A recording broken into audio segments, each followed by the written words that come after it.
Thank you for coming. I'm Jay White. We're going to be talking about home garden statistics for the next few minutes. Okay, the basics. So what we're primarily going to be talking about today is really an amazing survey called the National Gardening Survey. There's a group of people that put this out, and this is primarily a marketing tool that they sell to advertising agencies and things like that, people in the green industry, trying to tell them trends and all that of what's coming. And so it cost $1,700. So I did not buy this, but because this was for educational purposes, they were kind enough to send me some, let me look through them, put together this presentation. So very, very nice survey and very interesting. And so one thing that, I'm always fascinated about how things work in the background. I just don't understand, and we'll talk about something later like, right now, I'm about to build the hottest trend in gardening, but I had no idea it was the hottest trend in gardening. And so that's always stuck in my head. Why did I want to do this particular thing at this point in time? Well, I'm pretty sure that the reason I want to do that particular thing at this point in time has something to do with this National Gardening Survey, okay? And we'll talk about some of these things as we go through here. But how many of y'all go to your local garden centers or whatever? They're nice, they're lovely, they always have them so well decorated, but they are point-of-sale locations. They are there to take your money. And so when you walk into those places, I want y'all to start noticing, and after we talk about these statistics today, I want you to start noticing some of the things that we talked about, because right now, who's been to one of these nice local garden centers recently? I go to Arbor Gate all the time. Okay, tell me something that you see at Arbor Gate, like once you come in, something very close to the front. The displays of all the new plants is just gorgeous. So they always have new plants and all of that. Generally, they'll have water feature of some point. They'll have trickling water. I'm sorry? Beautiful pots and all of that. Well, I can promise you, I didn't go through all of this. So this survey that we have, it's 200 and something pages of tabulated and cross-tabulated tables. I know that would be boring, but that's very important to the people at Arbor Gate. It's very important to the other people because they can see what's hot and what's not. And whatever's not is going to get moved to the back of the store, and whatever's hot is going to get moved to the front of the store. So this survey really does have practical use. Now, I will be honest with you, I am not a retailer, okay? It doesn't have that much practical use to me. I'm just a nerd. I'm just a gardening nerd. So I like gardening, all right? And I like statistics.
Okay, the basics. So what we're primarily going to be talking about today is really an amazing survey called the National Gardening Survey.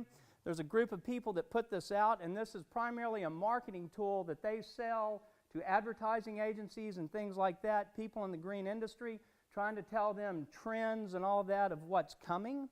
And so it cost $1,700. So I did not buy this, but because this was for educational purposes, they were kind enough to send me some, let me look through them, put together this presentation. So very, very nice survey and very interesting. And so one thing that, I'm always fascinated about how things work in the background. I just don't understand, and we'll talk about something later like, right now, I'm about to build the hottest trend in gardening, but I had no idea it was the hottest trend in gardening. And so that's always stuck in my head. Why did I want to do this particular thing at this point in time? Well, I'm pretty sure that the reason I want to do that particular thing at this point in time has something to do with this National Gardening Survey, okay? And we'll talk about some of these things as we go through here. But how many of y'all go to your local garden centers or whatever? They're nice, they're lovely, they always have them so well decorated, but they are point-of-sale locations. They are there to take your money. And so when you walk into those places, I want y'all to start noticing, and after we talk about these statistics today, I want you to start noticing some of the things that we talked about, because right now, who's been to one of these nice local garden centers recently? I go to Arbor Gate all the time. Okay, tell me something that you see at Arbor Gate, like once you come in, something very close to the front. The displays of all the new plants is just gorgeous. So they always have new plants and all of that. Generally, they'll have water feature of some point. They'll have trickling water. I'm sorry? Beautiful pots and all of that. Well, I can promise you, I didn't go through all of this. So this survey that we have, it's 200 and something pages of tabulated and cross-tabulated tables. I know that would be boring, but that's very important to the people at Arbor Gate. It's very important to the other people because they can see what's hot and what's not. And whatever's not is going to get moved to the back of the store, and whatever's hot is going to get moved to the front of the store.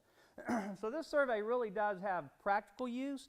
Now, I will be honest with you, I am not a retailer, okay? It doesn't have that much practical use to me. I'm just a nerd. I'm just a gardening nerd. So I like gardening, all right? And I like statistics.